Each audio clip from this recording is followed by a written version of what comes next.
So Anita, I'm going to unmute. There you go. Yeah, I'm unmuted. Hey everybody, thank you so much for having me on. I'm losing my voice too. I've been on calls all day, so I'm like, so forgive me if I'm drinking a lot and raspy, but I'm drinking this stuff called Dandy Tea. Has anybody ever heard of it? Mm-mm. Okay, if you're trying to kick coffee, it's a really great substitute. I'm doing the ultimate reset, and somebody suggested it, so I'll be drinking that a lot. So today I want to talk to you guys about organization. So Deborah explained to you guys my fancy schmancy accolades and the things that I have done in my business. But the most important thing, that comes out of that is how I got there to that point and who I am today and who I was then. And so I want to share with you my story, just backtrack a little bit, and that'll help you kind of understand why I'm where I am today. And I'm also going to tell you some really great tips for how I turned my business into what it is today.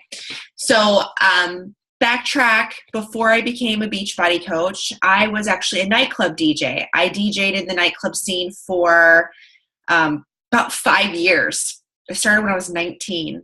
I had a fake ID. I was a party animal. I have a mouth tattoo. Full disclosure. It's real. And it says house because it was a house music DJ. I was a party animal. I was doing drugs, drinking heavily, and very reliant on substances. I had a substance abuse problem. And I met my husband about at my 5th year at DJing. And I fell in love with him. We became best friends and we both wanted to change. We both wanted a better life for our family, for ourselves. And we started dating. We started doing personal development. We started working out together. And sadly, I did not seek help for my substance abuse issue. I tried to do it myself, and I turned to food. And so I ate and ate and ate and ate like a mad woman to combat stress, to find happiness, to find joy. I would eat. If anybody has ever had an issue with substance abuse, you know that you derive joy from the substance that you're using. And I felt like I wasn't getting that joy anymore, so I found it in food. I quickly got pregnant, so there was no turning back. We got married. I was pregnant, and just ate and ate and ate. And I went from 130 pounds when I quit. I quit drinking. I quit doing my drugs of choice, and I was 210 pounds when I was all said and done. So 130 pounds to 210 pounds in a matter of 9 months. And I cannot say that was baby weight. Like that was because of the baby, because I've had another baby and I did not gain that much weight. My lifestyle is far different now. But so yeah, I had my baby and I was just so unrecognizable. I couldn't recognize. I looked in the mirror and I was like, this cannot be me. This is not the life I signed up for. I could barely get up a flight of stairs. I was exhausted all the time. I could barely breathe. And so I saw my coach, Leslie, on Facebook. She was a family friend. We had taken, my husband's a photographer, and he had taken family photos for her. And I saw her weight loss journey. She had lost 50 pounds with Chalene Extreme. And I also saw how positive and uplifting her posts were. And I was like, wow, I really need that change in my life. I really need a dose of that in my life. And so I was like, okay, sign me up for Chalene Extreme, sign me up for Shakeology, sign me up for this coaching thing, whatever it's going to take. You seem like a really positive, upbeat person. That's what I need. So I signed up, and I had no idea what I was getting myself into. Chalene Extreme was hard for somebody that was at my weight and height. I was like, holy smokes, this is really tough. But I was determined. I was bound and determined to prove that I could do it. I was bound and determined to prove that I could quit emotionally eating, that I could control my weight, that I could quit smoking. I was bound and determined to get back to health and to prove that and show people that they can do it too. And so I started to share on my social media without even having the business in mind. I just wanted to share with people what I was doing. I was sharing my health and fitness. I was sharing my workouts. I was sharing what was working for me. I was 210 pounds, sweat down my butt crack, doing burpees, sumo burpees, and posting videos of that. And within 6 months, I lost 70 pounds and was feeling amazing and could not believe that I finally found something that worked for me. And so I started to see these little paychecks happen just because I was organically sharing with people what I was passionate about. You could not keep me away from Beachbody. It was something that was just so in my heart. And I started shouting it from the rooftops, basically telling everybody I knew on social media about Beachbody, about my workouts, about what was happening in my body. And I started to build these little challenge groups, and I started to earn a little income. And I showed my husband. And at this point, we were living paycheck to paycheck. We were flat broke. We made some very bad decisions financially, and I knew I needed to make something happen for our family. And so I started to treat my business like my job. I was full-time working in marketing and sales for a builder a home builder here in Michigan. And I hated my job. I was working 50, 60 hours a week, never saw my kiddo, and I was tired. And I wanted to do Beachbody full-time. And so I put together this list of 5 things that I did, the 5 top things that I did to make it to a point where I could leave my job and do Beachbody full-time and help my husband leave his job. So get your pen and paper out. I want you guys to take notes. So the number one, I worked from a list. Okay, I had a notebook. Didn't have a fancy Excel spreadsheet or a Google Doc. I worked from a notebook list. And guys, I was up every morning at 5 a.m. making sure I got up and making my to-do list. And every minute of my day, you guys, was mapped out. Every minute of my day had something productive to do. I basically took, and I'm sure all of you, except for Lily, has the daily activities. Every one of you has the new coach activities.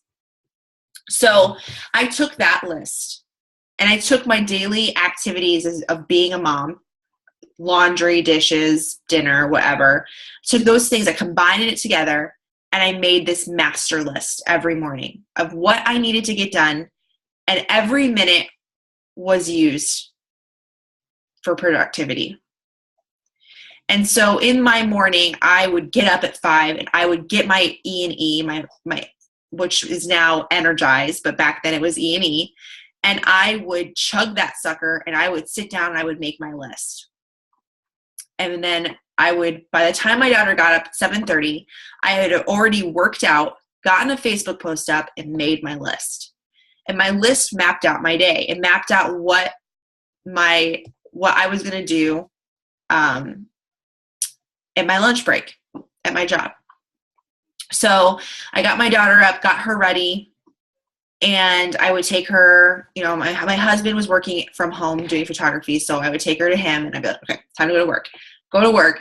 And on my lunch break, in 1 hour, and if you have kids at home, this could be nap time, but I would do the other part of my list. I would invite, I would add to my network, I would plan my next post out, I would post to my social media, I would follow up with people. I would answer emails. I would check into challenge groups. And then I was done for that hour. So, you kind of work it around what life stuff you've got going on. So if you've got a job, you'd work it around your job. If you have a kiddo at home, you work around your kiddo, or plural, kiddos. So then next thing I want you guys to know is that I worked from a calendar. And your team might have a team calendar, and my team does too. And I've had a team calendar going for 4 years, and I worked from this calendar every day for 3 years. But at the top of my month, I would host a free group.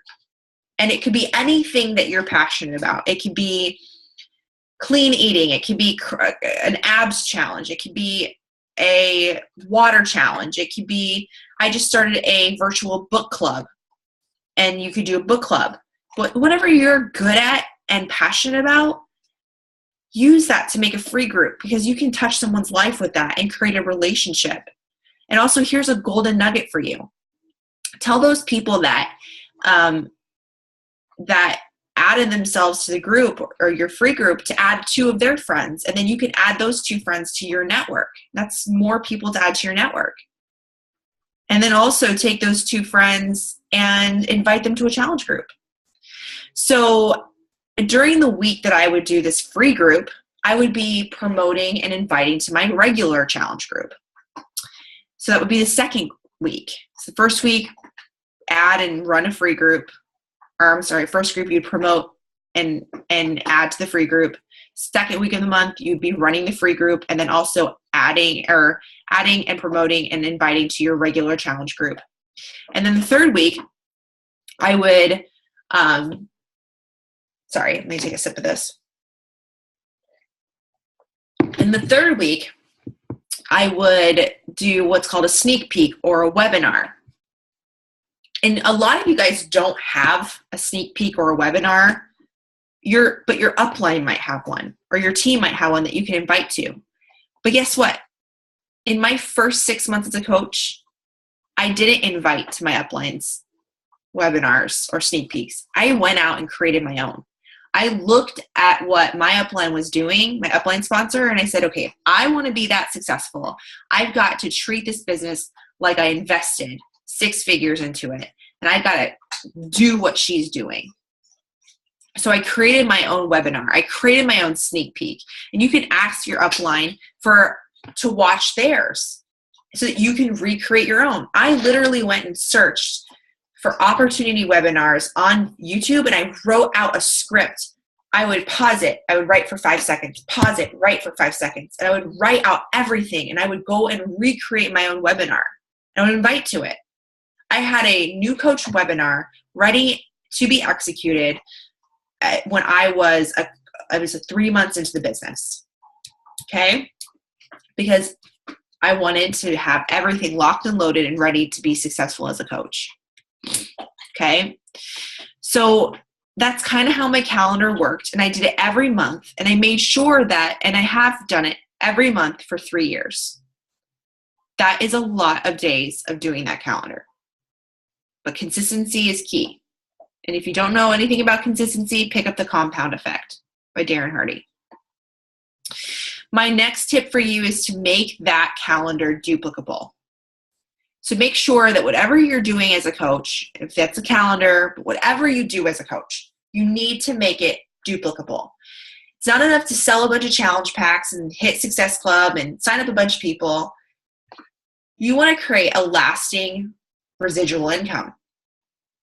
Wouldn't it be nice if you earned $2,000 a week, no matter what, for 4 weeks straight? Wouldn't that be cool? That's called residual. That's called being a business owner. That's when you take your Beachbody business from being self-employed to being a business owner. Okay? So you want to make sure that you are creating a downline. So you want your coaches who join under you to be able to pick up what you're doing and do it too.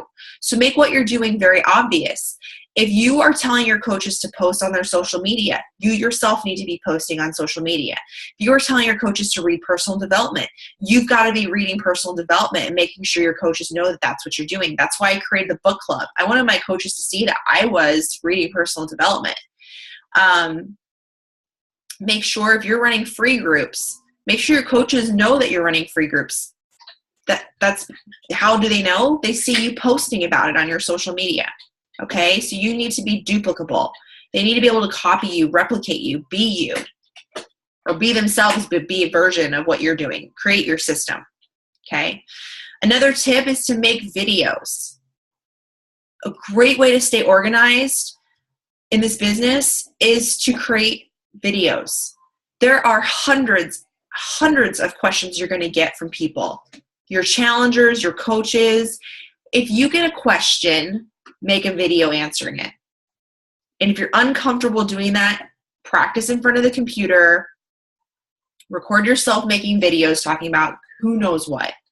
But get uncomfortable and make some videos, because you know what's really great about having videos is I no longer have to answer questions. If somebody asks me a question, a challenger about, how much does it cost to sign up as a coach? I have a video for you. One moment, please. How much does it cost a month to be a coach? I have a video for you. One moment, please. Anita, how do you build your network? I have 5 videos for you. Let me go grab that for you. Instead of me going, okay, shoot. I gotta type for an hour. There's no way I'm gonna be able to manage my day because I've got to type how to add to your network to 5 people today. You don't want to do that. You want to have videos. And by the way, your coaches want to hear from you. They don't want to hear from another coach. So go make these videos. Get started as soon as you feel comfortable and confident. And you don't need to know everything. If you want to make a video on how to add to your network, go watch Scotty Hobbs's videos on how to add to your network, and then go make your own. Study it first, then go make your video. This is going to help you stay organized. If you've got a library of videos answering all the questions out there, you're going to be able to shoot off these videos to people and be done. You will save so much time and energy by having a library of videos ready to be dispersed. Next, you want to balance your time between family and business. You are not truly successful if you're really successful at one thing, but you're like totally failing at everything else. You've got to be able to be equally successful at everything that you're passionate about, that you care about, that's important to you. You don't want to be a watered down version of yourself in everything. Pick and choose what's important to you. And then go balls to the wall, gangbusters at all those things. But you've got to choose and pick. You can't do everything. So if Beachbody is important to you, that's the thing you choose. If being a mom is important to you, and I hope it is, then that's the thing that you choose. Everything else, you've got to prioritize your time. Guys, Beachbody was important to me. Crocheting was fun to me. So guess what? I got rid of crocheting. Beachbody was important to me. Momming was important to me. Being a good mom was important to me. I want to be good at being a good mom and a good wife. I want to be really good at it as a Beachbody coach. But did it matter if I was really good at watching Orange is the New Black on Netflix or HBO or Showtime or whatever the heck? I think it's Netflix. Is it important that I do that? No. So I stopped doing that. My husband and I, in my first 2 years as a coach, gave up date night. I said to him, I need 6 months, babe, to prove to you that I can make this business a reality for us, that I can make this work. I just need 6 months. I promise you that I'm going to give it all that I've got, everything that I've got. And this means I might have to sacrifice date nights. I might have to sacrifice time on the couch. I might have to sacrifice our wind down Wednesdays to do this business.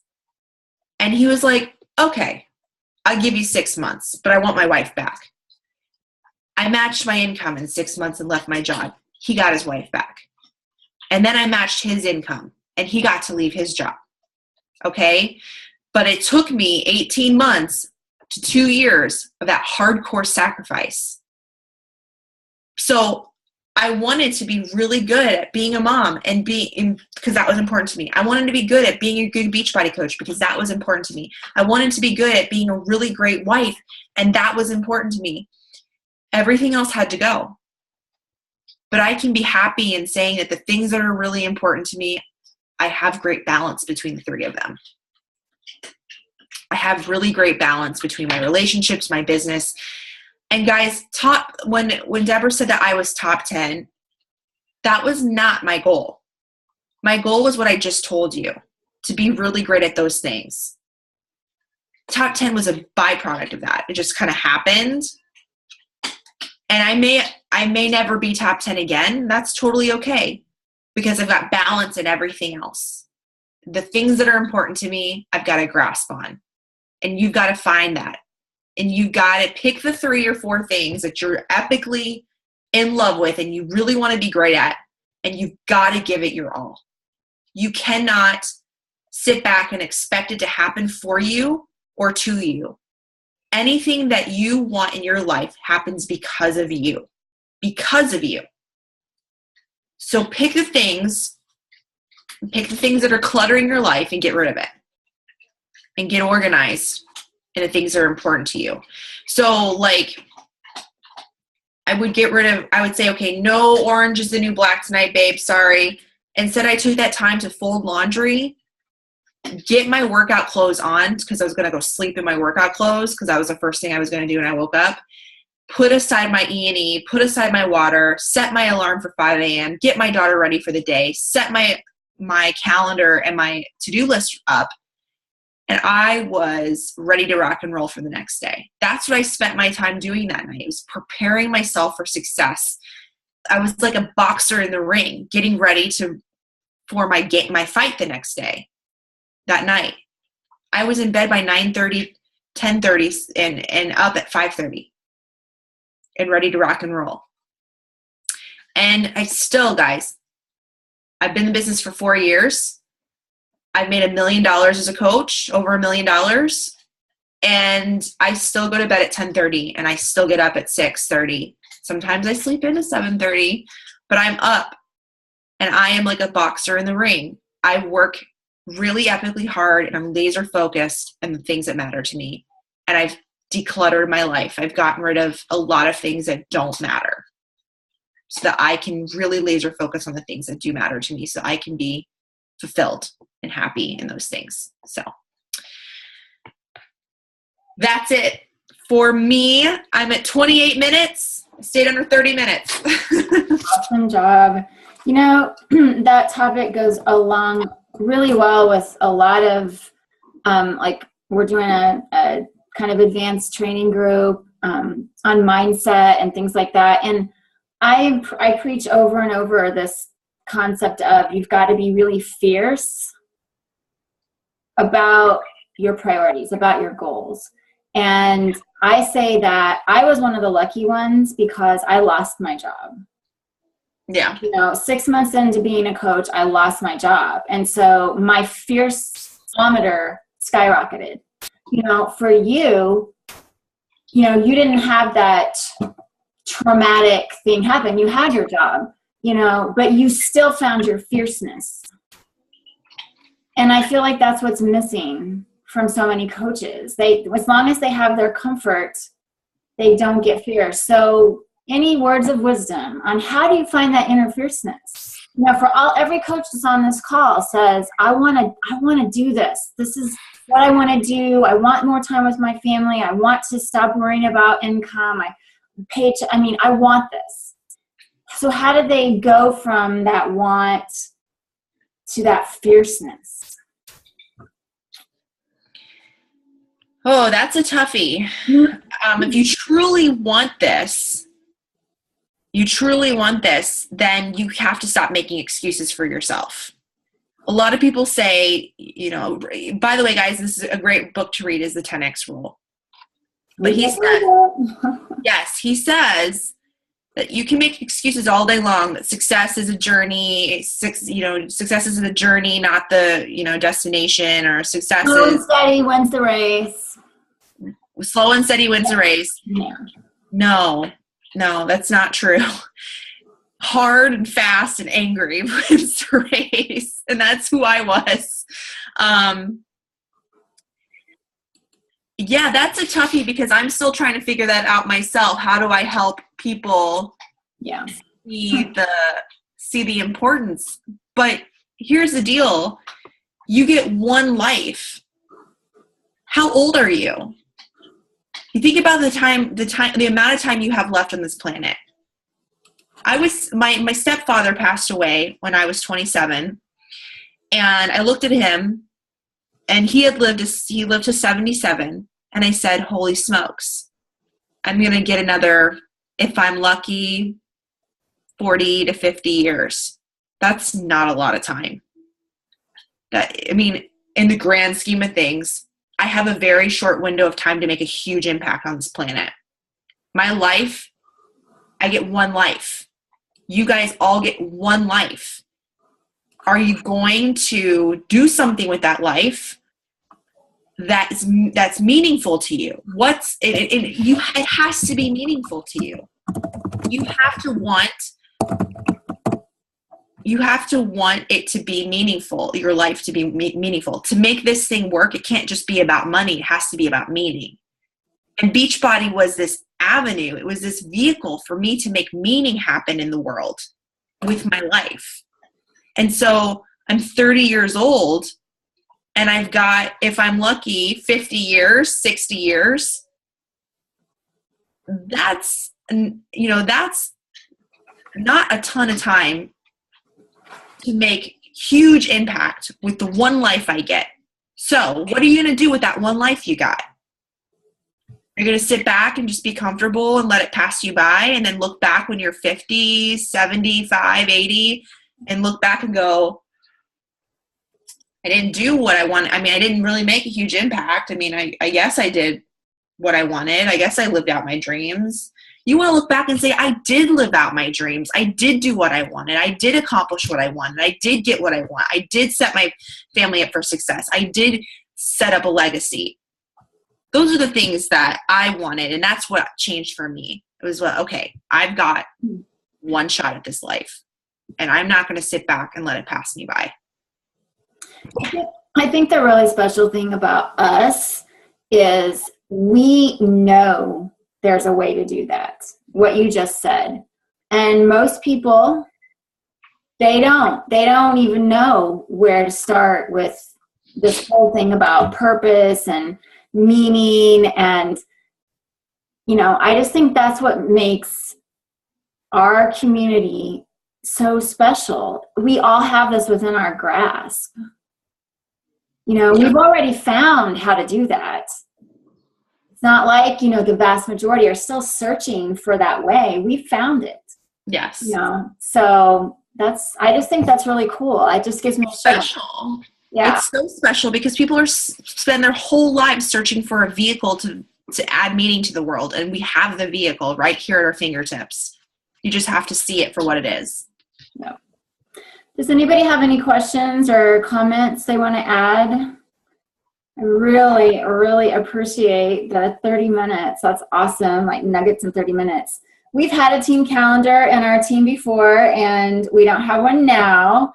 But it sounds like something that if people are wanting to go and reinvigorate that, then we can certainly get back on board with that. I know I have a calendar. Do you have a calendar, Patty? Do you have a calendar, Jen, that you you know what you're going to do every month? And so I really like what you said about being duplicatable, because that's what we do. We try to create systems, and that's, I know, what Anita has spent time, even from the very beginning, her first 3 months as a coach, creating a new coach, recruiting system. So that's really important. And I think it's valid too that, relying on your upline all the time, that's what we're here for. We create those systems, but, don't hesitate to take what we've created and make it your own as well. That's how you, again, if you've got a vision of truly being this CEO of your business, of your life, then start thinking about that today. And don't just sit back and rely always on others to do that. So, Anita, you stepped out way sooner than I did, for sure, on creating your own materials. I remember, you know, for myself, I was using my upline stuff probably for the first couple of years, you know, Yeah. so that's really good advice. And I know some of you are already doing that. Well, I don't see any questions. I think everybody's just blown away. They're probably all deep in thought. Quite honestly, I really think they are. I mean, you guys, are you just kind of like soaking all this in? Because that was a lot of mental mindset mojo. I have a question. I had a quick comment about what you said when you had your full-time job, and I work full-time. I don't have any kiddos, but I have a full-time job, and like the past 2 days for me have been like the epitome of why, you know, I want to, for me, the whole thing is about freedom. You know, you're right. It can't just be about the money, and it has to be really important. But one thing for me is I pulled like 13 or 14 hours yesterday and another 10 hours today because it was this huge corporate rebrand and we had to do all the websites. I mean, it was grueling. And I couldn't work on my business. I did not have the bandwidth to do it. And I'm totally fried right now, but I don't want to be stuck having to do that. You know, it's exactly what you said. You get comfortable because I make 6 figures as an IT geek, but I don't want to be chained to my desk. I want to be able to get on a plane and take a trip if I want. I don't want to be a slave to my corporate America job and schedule. And just exactly these past 2 days were a perfect example of it because I literally could not do anything else. Like I barely had time to eat. And just kind of chime in on that because that's a big part of my why. But as far as the calendar, can I get you to kind of go into a little bit more detail about, and I've watched so many of your videos, by the way. I love your whole library is great. And I need to make more. But as far as your calendar goes, started to try and follow, you know, my own and the pattern. Obviously, you know, the free group of some kind. And then during that time, you promote your regular challenge group. And then after that is your sneak peek. What I always struggle with is, like you said, you have your free group at the beginning of the month. And what I always struggle with is kind of the timing of it because, Deb mentioned the trifecta, right? We're going into that. And it's going to start at the beginning of October. So what you described is like your challenge group starts at the end of the month, or I always am like, is there one time that's better to start things than another time? And I overthink it. Of course, Bonnie Engel would smack me. She almost did at the NLC, but we won't talk about that. So what are your thoughts on that? I mean, is there one better way to do it? Why did you fall into the routine that you did? And why do you start yours when you do? You know, I'm a hot mess right now. I just kind of start them whenever. But before, I was starting them at the beginning of every month, just because it was easy for me to do so. I just kind of fell there. Your challenge group? Challenge groups, yep. Okay. I don't know if there's a right or wrong answer. I like to have my, I actually started doing, I mean, I don't do that now, but I had 2 challenge groups going a month at one time, just because the way I was cycling through my invites, I would, you know, if I was inviting strongly at the end of the month, I would have a lot of people ready to go for the first, but then I would have all those fence sitters that were, you know, taking more time and they would jump in later. So I didn't want to put people off a whole month, but, you know, I don't think it matters if you start at the beginning or the end. I mean, I think it really determines where you want your Success Club points to fall. Do you want them to fall at the beginning or the end? So if you're having a challenge group that starts at the end of the month, then you're going to be getting your Success Club points throughout the month, maybe piling them on towards the beginning. If you have one that starts at the beginning of the month, then you're probably going to be looking at getting your Success Club points towards the end of the previous month. That's how I think about it. You know, kind of staggering that work out that way. That's true. That's true. Any other questions, comments? All right. Well, I know it's late. Everybody's got work to do. So thank you so much, Anita, for jumping on with us tonight. Yeah, of course. And everybody else, thank you for showing up live and in person. It's always much more, I think you get a lot more out of it when you're live on the calls. So have a great night tonight. Good night, everybody. Bye-bye. Thank you. Bye. Thank you.